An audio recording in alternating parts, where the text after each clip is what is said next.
सांगितलं की या मार्गामध्ये मरावं लागते आणि आपण त्यांना वचन दिलं आणि तत्वशब्द नियमाचं पालन करून आपण सुखी समाधानी झालो.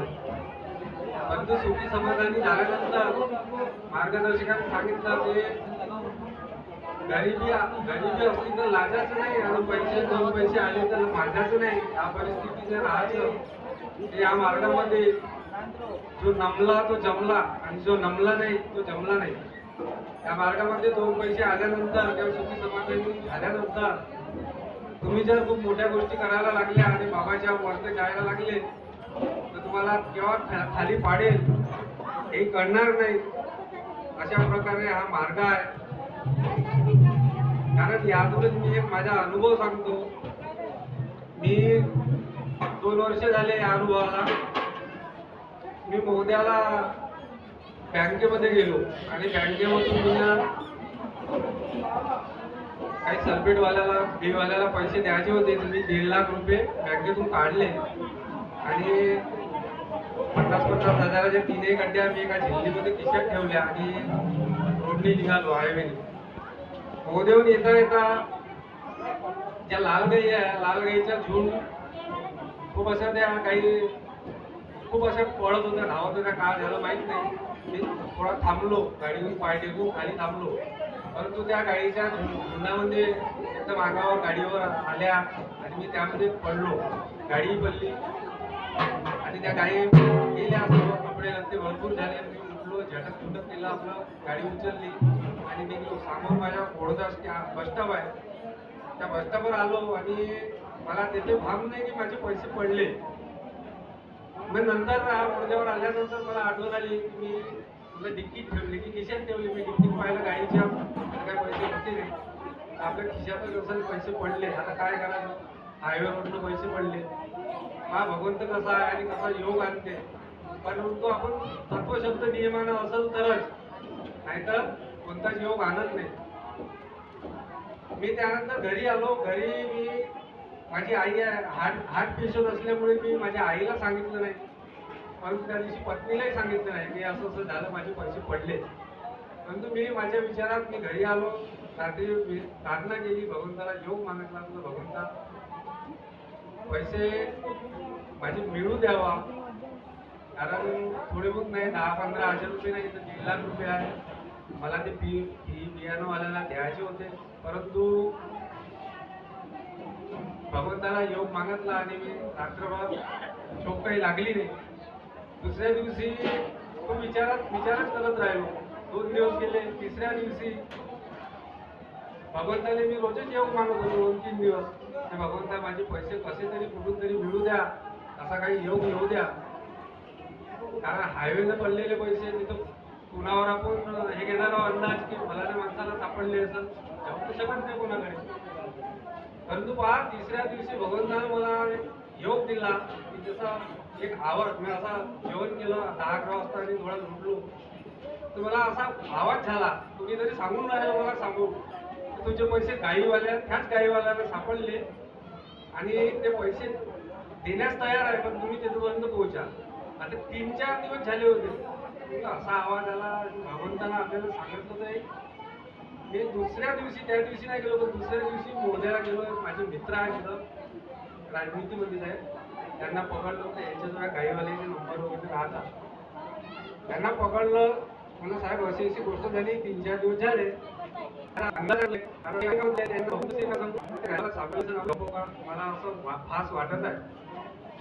तर त्यांनी 1-2 त्यांचे जो मेन माणसं राहिला त्यांना फोन लावला की बाराव्या दिवशी तिकडून ज्या गाईचा गडपाला पाकते आणि ती कोणीकडे गेली. त्यांनी सांगितलं तारसा साईडला गेले आहे तिकडून. आम्ही गेलो 2घही जण त्यांच्या पाकट्यावर एका शेतामध्ये होते. त्यांना सांगितलं अशी अशी परिस्थिती झाली. त्यांनी पाणी पाजलं, चहा पाजला आणि ते मला भेटले. म्हणे आम्हाला पैसे भेटले आमच्या गाईवाल्या माणसाला आणि म्हणे माझ्याकडे ठेवले. तुम्ही होता त्याच्याकडे. पण म्हणे आम्ही कोणाकडे देऊन देणार, आम्हाला काय माहिती कोणाची वेळ काय कोणीतरी येईल आमच्यापर्यंत आम्ही देऊ. त्यांनी चहा पाणी झाला आणि पैसे दिले माझ्याकडे. एका गड्डीतली एक नोट फाटली होती त्या गाईची, लाख पडली असेल तसेच नोटा पूर्ण. त्याने ते पैसे दिले आणि मी त्याच्यातून 10,000 रुपये काढले आणि त्या माणसाकडे दिले. म्हणजे तुम्ही पैसे दिले बा, खूप मोठी गोष्ट झाली. भगवंताची कृपा. परंतु त्या व्यक्तीला पैसे घेतले नाही, 1 रुपये तिचा घेतला नाही. तुम बोली चीज भगवान को मानते हो वो वहां दान कर दो, मगर हम नहीं लेते. पण पहा, एक भगवंताची कृपा आणि मला तो घात झाला आणि ते पैसे मिळाले. पण हे कायच्यावर आहे की सारं तत्वशब्द नियमावर आहे. भगवंत परीक्षा पाहते कधी वेळी म्हणे, परंतु पारही पाडते, आपलं मन पाहते. हा विचलित होते की याच्या दिमागात अजून डोक्यात काही अनेक विचार येतात, काय करते हा शिव, काय नाही. परीक्षा पाहते. म्हणून कठीण वेळ आली तरी घाबरू नका. भगवंतावर एक चित्त एक लक्ष, भगवानाला बाबांनी सांगितलं आहे त्याप्रमाणे कितीही कठीण वेळ आली तरी भगवंतावर विश्वास ठेवा, ध्येय ठेवा, म्हणजे कुठेच काही बिघडणार नाही. आता एक 2 दिवसापहिलेचा एक अनुभव आहे छोटासा.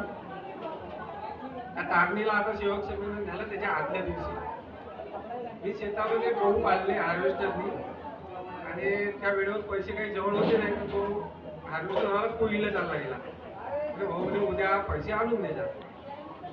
मी 2 एकराचे पैसे तुला 4-5 हजार रुपये घेईन या. मी 5,000 रुपये सोबत दिले.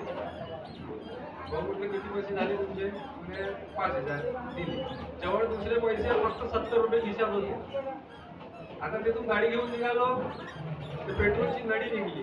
तर पेट्रोल तिथे सांडलं लक्ष नाही, पूर्ण पेट्रोल खतम झालं. 70 रुपयामधून 50 रुपयाचं पेट्रोल टाकलं, 20 रुपये जवळ पडले.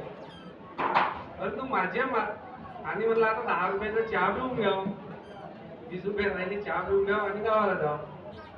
परंतु माझे मार्गदर्शक स्वर्गवासी नागेश्वरराजे मोरगडे यांनी जेव्हा मी मार्ग घेतला तेव्हा असं बसायचो तेव्हा ते मला नेहमी सांगायचे, बापू म्हणे दान देताना जसा पांगुड येते, कोणी असे गाणे म्हणत येते किंगवाले, याला कधी दान नाही द्यायचे म्हणजे ते स्वार्थी लोक राहते. आपल्या जवळचे दाणे देते, पैसे देते, तिकडे जाऊन दारू देते. पण जो स्वार्थी नाही, त्याला असं काही समजत नाही, ज्याच्या पोटात भूक आहे अशाला दान करायचं. मी तिथं चहा पित असताना तिकडून एक पागल होता बिचारा तो, म्हणजे असा खराब कपडे हे ते. पण मला ते सवय आहे, मला कुठेही पागल ह्या रूपाचा दिस लागले थांबून एक बिस्किटचा पुढे घेऊन दे किंवा समोसा किंवा चहा. तर त्या पांठ्याला जोडून तो पागल जात होता. तर तो तिथं थांबायचा, तर तो दुकानवाला त्याच्या अंगावर पाणी फेकायला धावला. मी त्या दुकानात भाऊ थांब, पाणी नको फेकू.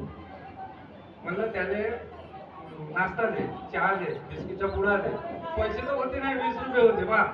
परंतु एक मला जो मी ते पाहिला नाही तसं कधी, म्हणजे गरम पाणी फेकणं आहे का आपण सेवा करणारे माणसं कशा माणसाची, त्याला मी द्यायला लावलं. आणि ते त्याने 1 प्लेट समोसाही खाल्ला, बिस्किटचा पुडाही खाल्ला, चहाही पिला. आणि नंतर मी पुन्हा बिस्किटचा पुडा एक नेला. म्हणून पुन्हा खाते का, पुन्हा तोही घेतला त्याने. आता खाता खाता काय झालं, त्याला जसा खास खोकला आला समजा, माझ्या हातावर पूर्ण उडलं त्याच्या बिस्किटचं. मी एक मक्का घेतला आणि हात धुवायला साईडला गेलो, बाटला उडला खाली, बोलल्या त्याच्या दुकानाला. आणि मी मनात विचार करून आलो, माझे पैसे नाही, याचे पैसे 50-60 रुपये झाले, माझे 20 रुपये, हे नवीन गाव. मी जसा हात धुवायला गेलो तशी मला 500ची नोट दिसली. मुलं नकली तर नाही बाबा, उचलून पाहिजे. त्याच्या अंदर दुसरी होती, खोलून पाहिजे.